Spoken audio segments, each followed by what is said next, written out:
لا ما عاد يرعبني ظلم يهددني لا شيء أخسره لا لا مهما يطول الدرب فالحق معه.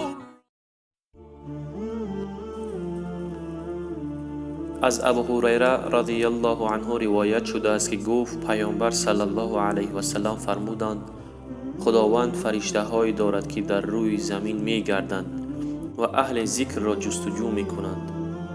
پس هرگاه گروهی را دیدند که خدا را یاد می کنند یکدیگر را صدا می زنند و می گویند بیایید آنچه خواستید یعنی مجلس ذکر اینجاست.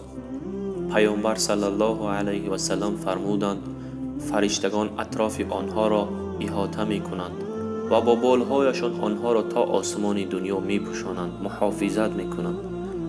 پیامبر صلی الله علیه و سلم فرمودند سپس وقتی که این مجلس ختم می شود مردم پراکنده می شوند فرشتگان به سوی آسمان می روند در حالی که خداوند از هر چیز و از هر کسی داناتر است. از فرشتگان می پرسند از کجا می آیید؟ فرشتگان جواب می دهند از سوی یک گروه بندگان تو می آیید. خداوند می پرسد بندگانم چی می خواهند؟ فرشتگان جواب می دهند خدایا تو را تسبیح و تکبیر و تمجید می گویند و سپاس و ستایش تو را به جای می آورند. خداوند می فرماید آیا مرا دیده اند؟ فرشتگان می گویند نه ای پروردگار تو را ندیده اند. خداوند می فرماید اگر مرا می دیدند چی کار می کردند؟ حال و وضعشان چگونه بود؟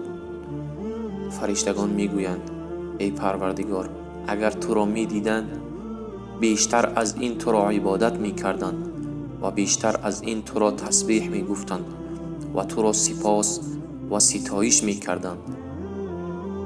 خداوند می فرماید از من بندگانم چی می خواهند؟ فرشتگان می گویند ای پروردگار از تو بهشت می خواهند. خداوند می فرماید آیا بهشت را دیده اند؟ فرشتگان می گویند نه خیر بهشت را ندیده اند. سپس خداوند می فرماید اگر بهشت را می دیدند حال آنها چگونه بود؟ فرشتگان می گویند اگر آن را می دیدند حرصشان برای آن بیشتر بود و بیشتر از این آن را طلب می کردند و بیشتر از این بدان میل می کردند. خداوند می فرماید از چه چیزی به من پناه می برند؟ فرشتگان می گویند از آتش جهنم. خداوند می فرماید آیا آن را دیده اند؟ فرشتگان می گویند نه آن را ندیده اند. خداوند می فرماید اگر آن را می دیدند حال و وضعشان چگونه بود؟ فرشتگان می گویند اگر آن را می دیدند بیشتر از این از آن فرار می کردند و بیشتر از این از آن می ترسیدند.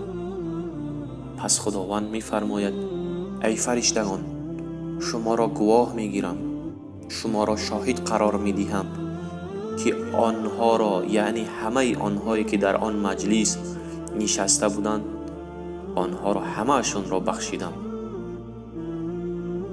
پیامبر صلی الله علیه و سلم فرمودند یکی از فرشتگان عرض می کند خدایا در میانشان کسی است که جزو آنها نیست با هدف ذکر در میان آنها ننشسته است بلکه برای کار غیر از ذکر به میان آنها نشسته است.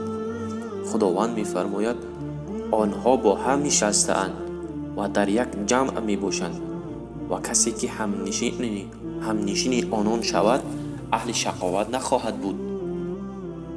یعنی همه آنها را خداوند می بخشد.